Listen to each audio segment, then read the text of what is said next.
see me now.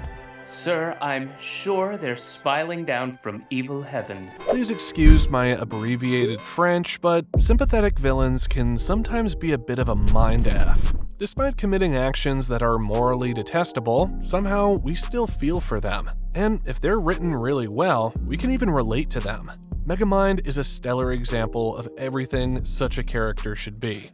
Seeing such villains on screen, we might not immediately understand these weird opposing emotions bubbling up inside of us. How can we root for someone and against them at the same time? What kind of CIA psyop conspiracy bullcrap is this? You can relax though, it's not some malicious Jedi mind trick or subliminal messaging to dirty your pure morals. As if. It's just damn good writing.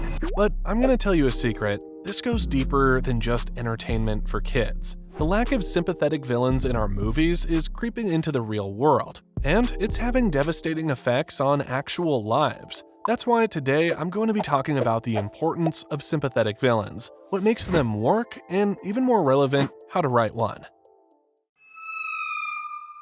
Characters like Megamind truly believe what they're doing is right, whether it's defeating Metro Man to prove his dominance or kidnapping news reporters. This doesn't mean they got dropped on their heads as babies, although Megamind had a hell of a bumpy ride to Earth, but it points to something more human. Rather than being driven by pure malice or greed, sympathetic villains might be shaped by tragedy or trauma, bullying, or a misguided desire for justice.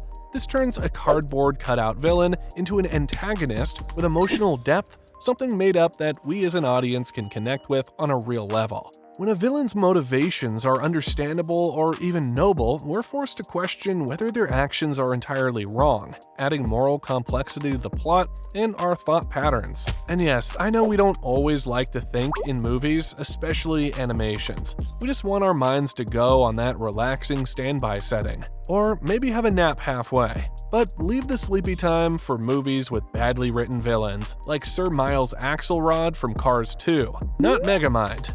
I promise you, when a well-written sympathetic villain is involved, that extra bit of brain power you'll use and the moral gymnastics in your mind are totally worth it. They will change the way you look at the world, and you should, but I'll get back to that a bit later. So let's talk about Megamind. He's sassy, he's bad, he's funny as hell, and he's more complicated than a 4-dimensional Rubik's Cube. Other villains are just villains, you know? They enter stage left as a villain and leave the stage again on the right. Still a villain, whether they're redeemable or not. This is mostly the case. Not with Megamind. It's difficult to place this guy in a box because, yes, he's an antagonist. I mean, he's the blue bad guy fighting the Elvis-looking superhero Metro Man and destroying the city, but also somehow he's the protagonist, the main dude, and we root for him straight from the beginning. Look, the guy does a lot of shitty things throughout the movie, some even worse than lying to his potential girlfriend. He manipulates the city through fear and he destroys Metro Man, at least as far as he knows, and kidnaps Roxanne repeatedly. But the worst part is, once Metro Man is gone, Megamind gets bored. So he decides to create another hero, hoping to restore the balance between good and evil. Which is such a human thing to do. How many times do we return to a previous phase of our lives because it feels more comfortable? Unfortunately, the hero that he creates is Hal, the cameraman, an incel with a massive inferiority complex and an unhealthy obsession with Roxanne. Needless to say, Hal is in no shape to become a hero, and instead, he becomes a piece of crap with superpowers. Like, literally, imagine a turd in a cape. That's Titan, a villain much, much worse than Megamind ever was.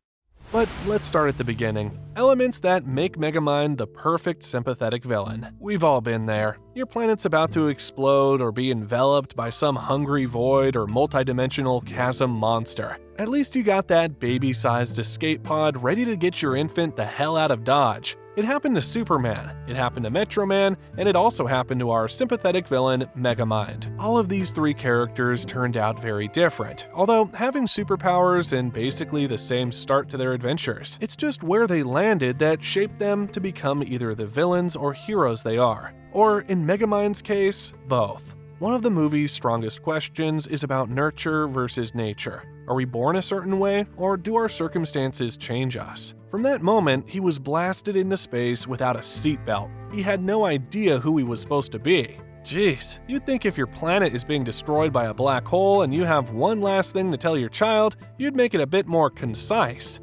If everything went according to plan, Megamind's pod would have landed in a nice home, with a nice family and lots of nice money, but he gets knocked out of the way last minute by another pod, carrying the baby who would become Metro Man. And he ends up here. But at least the inmates teach him the essentials of the world. I mean, who needs math and morals? Well, everyone actually. But here we see the beginning of how Megamind is being led astray, reformed by his surroundings and those closest to him, to something he perhaps was not supposed to be. But somehow, at some stage, the authorities figure out, hey howdy, there's a baby child in this here prison, and they decide to send him to a real school. So far, the things Megamind encountered in his short life aren't exactly relatable. Escaping a black hole and having inmates for nannies, those sort of things. But we can start to see more of ourselves in him once he goes to school. It's at this school where Megamind meets Metro Man, who is instantly adored by everyone, while Megamind faces rejection due to his awkwardness and intelligence. Plus, there's a subtle implication that his blue skin and origin further alienate him from his peers. It's not racist. That's all I'm saying. Most of us have similar stories where, despite our best efforts to fit in, it just seems impossible, because there's someone that always seems to outshine us. Or we're just awkward and accident-prone, because it also doesn't help that Megamind accidentally sets a trash can on fire and uses one of his inventions to deflect kickballs, which ricochet and hit other students. He's quickly labeled a troublemaker, which only pushes him further down the path toward becoming an actual villain. Because if you don't know who you are, you become what people tell you you are. As an adult, Megamind has fully embraced his role as Metro City's villain, locked in an endless battle against Metro Man, believing this is how things are meant to be. Yet no matter how elaborate his schemes, they always end in failure, reminding him again and again that he will always come second. It's not that he dislikes being the bad guy, but the routine starts to wear thin, like working a job you can't stand, either to support a passion on the side or simply because there's no other path available. Megamind's love life is even more tangled than his villainous schemes. When he falls for Roxanne, the feisty news reporter, he feels he has to hide who he really is, posing as Bernard, a mild-mannered museum curator she might actually accept. Sure, he could try courting her as himself. After all, he's goddamn Megamind, the criminal genius. But deep down, even he knows that showing his true self might not go over so well. And honestly, who hasn't bent the truth just a little to impress someone, especially when it comes to love? If any of us had access to holograms and disguises, you can bet we'd probably use them too. I can definitely relate to that, but damn man, it's hard to keep up that charade. A sympathetic villain absolutely needs to be funny because it taps into one of our core emotions, relatability, and Megamind is as funny as it gets. Humor humanizes a villain, breaking down the emotional barrier between the character and the audience. When we laugh with a villain, we connect with them on a personal level. This makes their darker qualities more digestible, as the humor provides balance, preventing them from becoming entirely unlikable or irredeemable, which is also why you should never, ever trust a comedian. That's just a bonus tip. Look, we've already mentioned the mistakes and bad things Megamind did along the way, but in the end, he totally makes up for it. And I'm not just saying that because I like the guy and he reminds me of myself, okay? I don't have a massive blue head or anything. I get him, you know? It all starts with a little bit of guilt and taking responsibility, and this happens almost directly after he turned that D-bag Hal into a supervillain. For the first time, he realizes that his actions have consequences, and the city is now in real danger because of him. Real danger, because there's no Metro Man to protect them. Something sparks in his mega head, and he starts to draw conclusions. If Hal, the nice guy, is bad, what does that make him? Megamind. But he doesn't redeem himself yet. He can't. He's too broken, and he doesn't understand that he is in fact good, yet. Things get worse first. He's already hit rock bottom with the whole Titan fiasco, and then Roxanne finds out he was pretending to be Bernard all along, shattering her trust in him. Damn, that's the worst. Getting called out for wearing a hologram costume.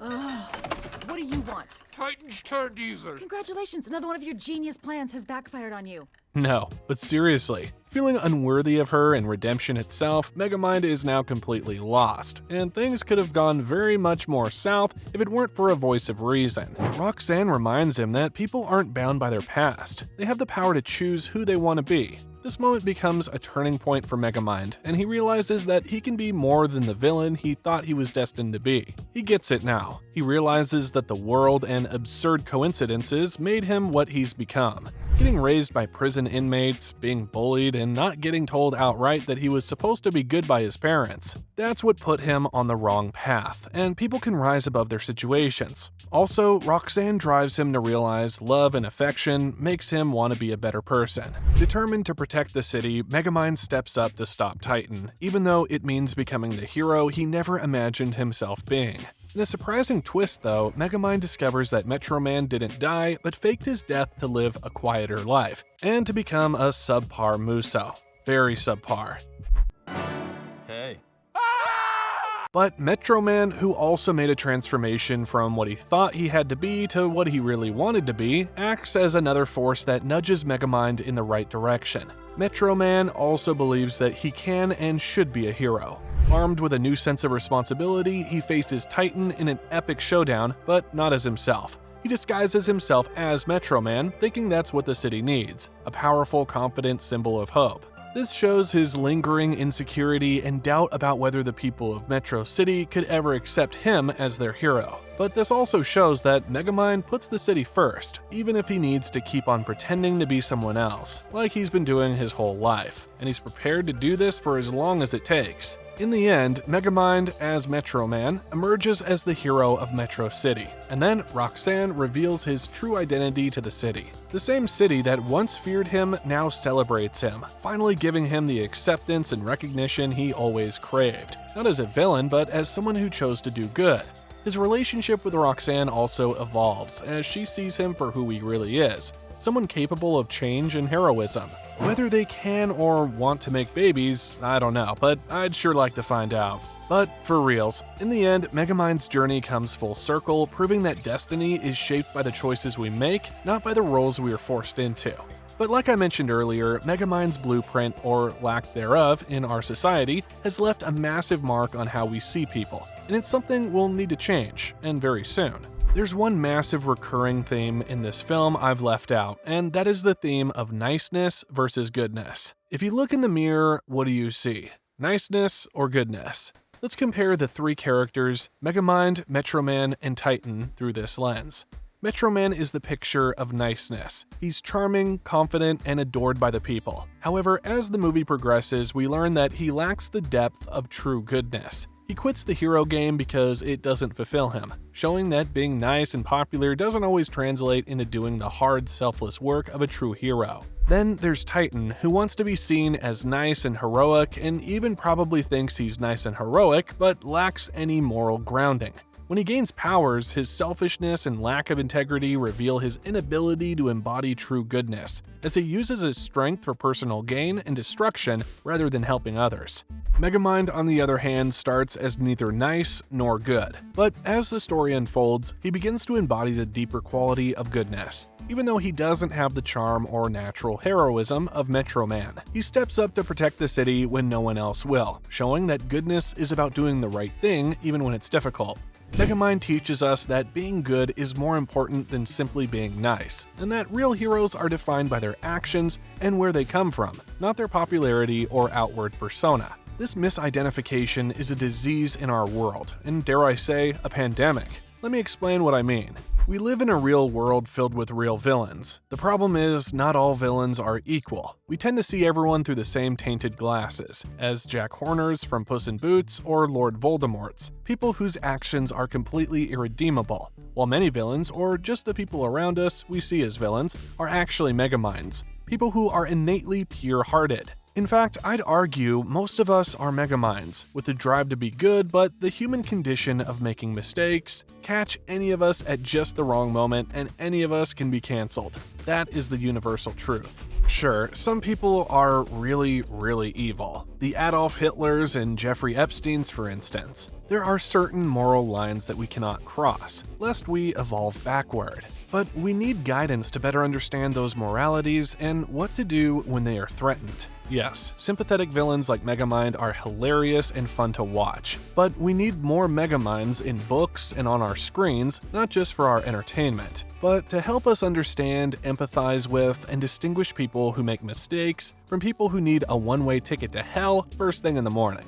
On the topic of sympathetic villains, it's not just Megamind that I really liked. Two other modern sympathetic villains that I liked are Killmonger from Black Panther and Loki from the Thor and Avengers series. Killmonger's desire to free oppressed people stems from personal trauma, making his violent actions relatable. Similarly, Loki, torn between seeking power and acceptance, struggles with his family legacy and deep-seated feelings of inadequacy. Both characters evoke empathy through their personal conflicts, even as they make destructive choices. We're almost conned into disliking them at first, but in the end, we love them, and sometimes even more than we like the protagonists. That being said, there is one massive, constantly growing villain in our midst that's more of a titan than a Megamind, Loki, or Killmonger. A force that embodies the nice versus good conundrum I talked about earlier. And that villain is us, the internet. It's an evil lair from which we do and say nice things, yet it's also the birthplace of irresponsible cancel culture, where billions of hands hold an unjust gavel, ready to hammer it down and send anyone who looks like they're about to do something wrong to cancel jail. From where it's basically impossible to return. And you know what's the hard truth? In the end, it's just a case of us mirroring ourselves onto the people we judge. It's action born from fear, hidden by anonymity. If you're creative, a writer, and an artist, write more sympathetic villains, and if you're not, watch and read more content featuring them. We need to learn to discern. Here are my 4 most important tips to create a villain without questionable actions, but that's entertaining and has a way to redeem themselves. 1. Develop a complex backstory. Give your villain depth by showing how their past shaped them. Megamind's rough upbringing adds layers to his actions, making him more than just a typical bad guy. 2. Highlight relatable struggles. Show personal challenges like rejection or failure. Megamind's self-worth struggles make him relatable and humanize him for the audience. 3. Include a redemption arc. Let your villain seek redemption. Megamind's choice to stop Titan and protect the city adds complexity, showing he's capable of change. 4. Use humor and charm effectively. Humor makes a villain likable. Megamind's wit and charm balance his darker side, helping the audience root for him even through his bad deeds. In conclusion, Megamind is a masterclass in how to write a sympathetic villain. His complexity, relatable struggles, and redemptive arc all work together to make him not just a villain, but a character we root for. By blending humor, depth, and a compelling backstory, Megamind showcases how even the bad guy can steal our hearts. In a world where toxic cancel culture rushes to judge and condemn, characters like Megamind remind us that people are more than their worst moments. They deserve the chance to grow, change, and redeem themselves. As creators, we have the power to highlight these nuances and to write villains that challenge us to think deeper about empathy and second chances. Want more tips on creating unforgettable characters? Subscribe and keep following for more insights.